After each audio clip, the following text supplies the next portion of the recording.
This episode is brought to you by State Farm.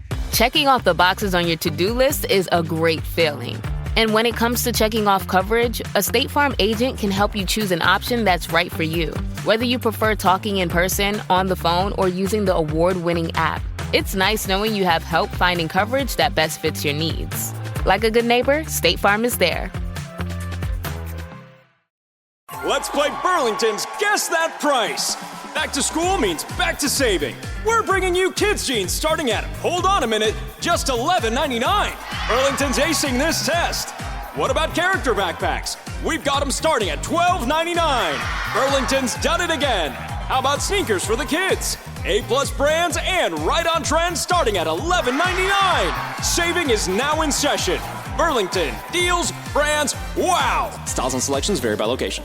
You know, here's something that might make you think twice about your job search strategy. A huge number of opportunities, maybe even most, they never get posted publicly. Mm-hmm. It's all about who you know, isn't it? Yeah. That hidden job market. Exactly. And that's where LinkedIn, if you use it right, can be like your secret key. Well, it's interesting because people often see it as just like an online resume. But the real power, it's in connecting you with actual people, unlocking that hidden market you mentioned. It's this massive network, really. Yes. And that's what we're really going to dive deep into today. Not just, having a profile, but mastering networking on LinkedIn effectively. We're tailoring this for you. Someone who wants to get up to speed quickly, thoroughly, without feeling, overwhelmed by it all. Right. Our mission here is to give you really actionable steps, things you can do to build genuine connections. Doesn't matter if you're actively looking for a job right now or just exploring, or even just wanting to broaden your horizons professionally. And we've looked at quite a bit of material, expert advice, articles, but also, importantly, what real people are experiencing, what actually works on the ground. Yeah. We've tried to boil it down to the core strategies that really make a difference for you. Okay, great. So let's unpack this. First things first, your profile. It's your digital introduction, right?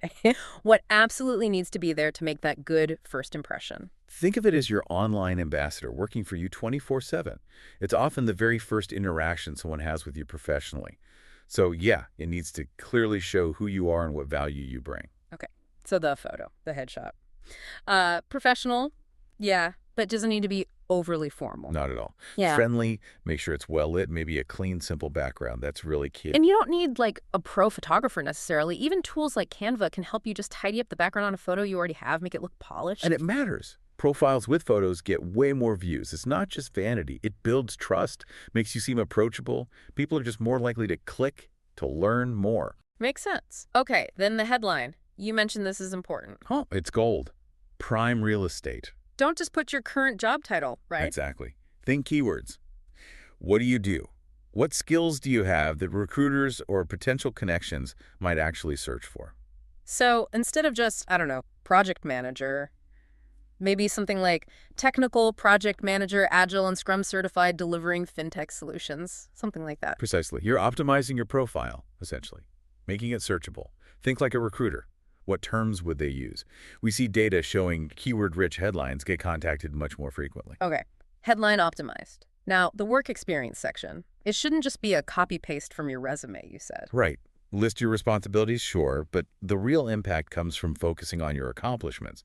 What did you achieve? What were the results? So, less managed projects and more. More like, successfully delivered 10 key projects, resulting in a 15% increase in efficiency, or managed budgets averaging $6, consistently coming in Y% under. Numbers grab attention. They provide proof. Concrete results. Yeah. And the about section, the summary. This is your narrative, your chance to add some personality, connect the dots, briefly mention your core experience, highlight key skills. Technical skills are great here. Maybe talk about your current focus, what you're passionate about. If you're open to opportunities, you can subtly mention that too. It adds context beyond just the bullet points. Exactly.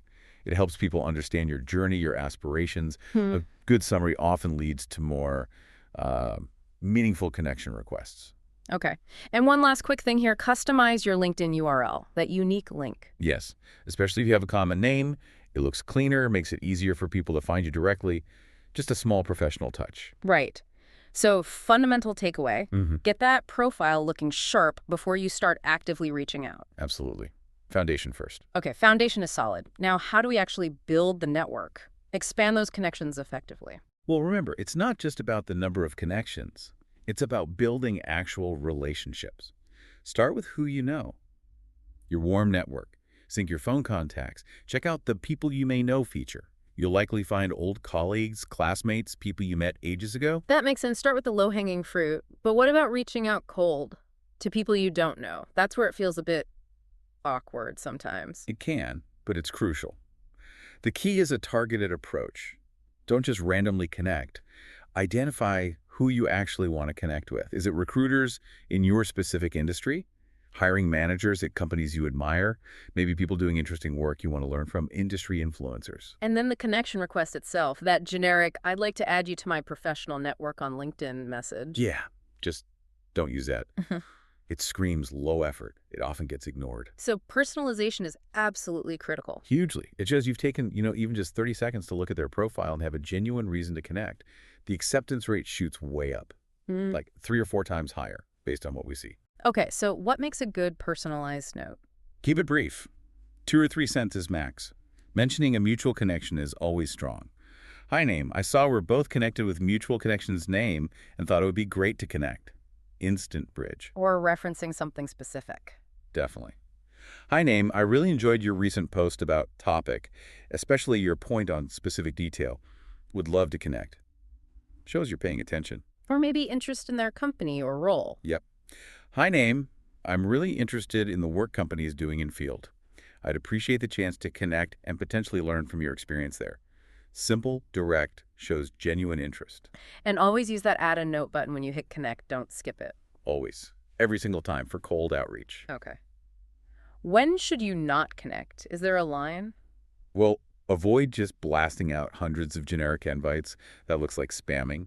And it can actually hurt your account's reputation on the platform. Be selective. And what about when you receive requests from strangers? Take a quick look at their profile. Any shared connections? Relevant industry. If it looks totally random or like a sales pitch, you might ignore it. That I don't know this person button. Use it sparingly. It's really meant for actual spam or scams because clicking it can negatively affect the sender. So unless it's clearly dodgy, maybe just ignore it if it's not relevant. Okay. So you're making connections, your network's growing. What next? Just let it sit there. No, definitely not. Connecting is just step 1. Now you need to engage. Nurture those connections. How? Actively participate, like posts from people in your network. Leave thoughtful comments, not just great post, but something that adds to the conversation. Share articles or posts you find interesting and relevant to your network. Yeah. This keeps you visible, shows you're engaged, and demonstrates your own interests and expertise. And what about creating your own stuff? Posting your own updates or articles? Absolutely. Sharing your own insights, maybe experiences from your work, industry observations. It positions you as knowledgeable. It doesn't have to be, a massive thesis. Even a short post, a relevant question, a helpful tip. Consistency is probably more important than length or frequency. That sounds like a good way for maybe more introverted people to build visibility, too. It really is. You can showcase your expertise without needing to be the loudest person in the virtual room. Good point. What about LinkedIn groups? Are they still relevant? They can be, yes. Especially niche groups focused on your specific industry, skills, or interests. It's a way to connect with a really targeted audience, join discussions, ask specific questions, and share your knowledge in a more focused community. Find active, well-moderated groups. Okay. Now, something you mentioned earlier, informational interviews. Can we unpack that? What exactly are they? So an informational interview is basically just a chat, an informal conversation where you're reaching out to someone to learn about their job, their company, their industry. The key thing is you are not directly asking for a job in that meeting. You're gathering information, seeking advice. Right. Information gathering, not job soliciting.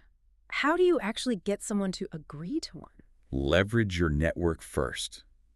Look to your first-degree connections or maybe second-degree connections where you have a mutual contact. Find people in roles or companies that interest you.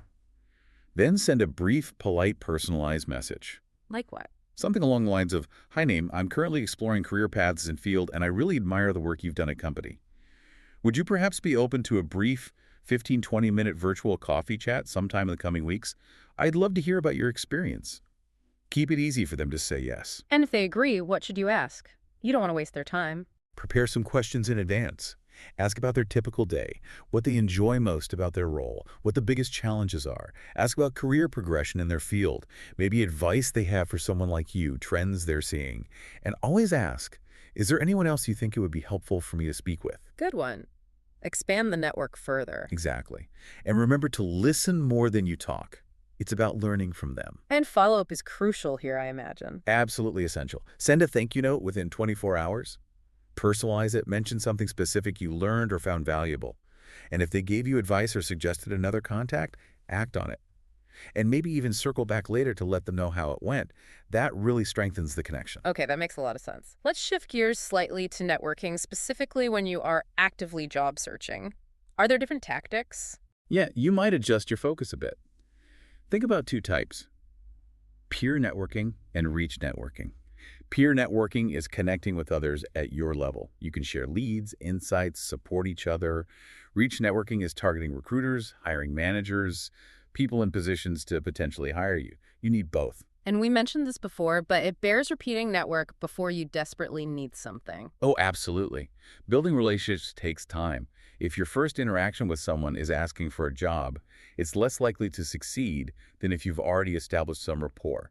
Recruiters are maybe the exception, as it's their job, but generally nurture first. How do you effectively find recruiters on LinkedIn? It seems like there are so many. Use the search function strategically. Search recruiter, but add keywords for your industry like tech recruiter, healthcare recruiter, target companies, maybe location. Look for those mutual connections. Again, an introduction is always warmer. And use LinkedIn search filters to narrow things down by company, location, etc. Okay. And if you see a specific job posted that looks perfect, is it okay to reach out directly? Yes, often it is, alongside the formal application. Find the likely hiring manager or a relevant recruiter. Send a concise message. Say, I saw the posting for the job title role, and I've just submitted my application. My background and mention 1-2 key relevant skills experiences seems like a strong match. I'd welcome the chance to discuss further. Keep it brief and targeted to the role. And referrals. We hear companies love referrals. How does networking help there? It's huge. Referrals often get priority review, faster hiring, better retention sometimes. By building genuine connections with people inside your target companies, you might eventually be in a position where someone is happy to refer you when a suitable role opens up. But again, it comes from relationship building, not just asking strangers for referrals. Right. And a quick practical tip? People are busy. Don't be afraid to follow up politely if you don't hear back. Definitely. Wait a reasonable amount of time, maybe a week or so, then send a gentle nudge. Just wanted to gently follow up on my previous message. Polite persistence is key. Okay, great advice. As we start to wrap up, let's quickly touch on some LinkedIn etiquette, the basic do's and don'ts. Okay, quickly. Maintain professionalism. Keep your posts and comments generally work-related or industry-focused. Avoid overly personal stuff or spam. Personalized messages. We've hit that hard. Yes. Show you did your homework. Mention how you found them or why you're reaching out specifically. Tagging people in posts. Be mindful. Only tag people if the post is directly relevant to them or you genuinely want their input. Don't just tag influencers for visibility. Okay. Congratulating people on new jobs or promotions. Do it. A genuine, personalized message means more than the default congrats. Handling negative comments if they appear on your posts. Professionally. Don't get defensive. Address valid points calmly. Or sometimes it's best just to ignore or delete outright trolling. Endorsements and recommendations. Endorsements are quick clicks for skills. You can gently prompt close colleagues. Recommendations are written testimonials much more powerful. Ask former managers or happy clients you had a good relationship with. Offer to reciprocate. And again, that I don't know this person, do it judiciously. Great summary. So really, bringing it all together, effective LinkedIn networking isn't about just racking up numbers. It's building that strong profile foundation, connecting strategically and personally, engaging consistently, sharing value, and just being a good professional contact. It's about genuine, long-term relationships. Exactly. And when you approach it like that, using these strategies, you really can tap into those hidden opportunities, boost your visibility, and build a network that truly supports your career growth. And importantly, you can do it without feeling, awkward or like you're forcing connections. It becomes more natural. So here's a final thought for you, the listener. What's one small thing, one actionable step you can take on LinkedIn, maybe even today? Could it be updating that headline with some better keywords? Sending just one personalized connection request to someone at a company you admire? engaging thoughtfully on one post. How might that small, single action start building momentum towards your bigger professional goals? We covered a lot of ground in this deep dive. Hopefully it's given you some clear ideas. There's always more to learn, of course. But we really encourage you to get in there, try some of these things out, and see the possibilities for yourself. What other questions does this bring up for you about using LinkedIn effectively? Keep exploring.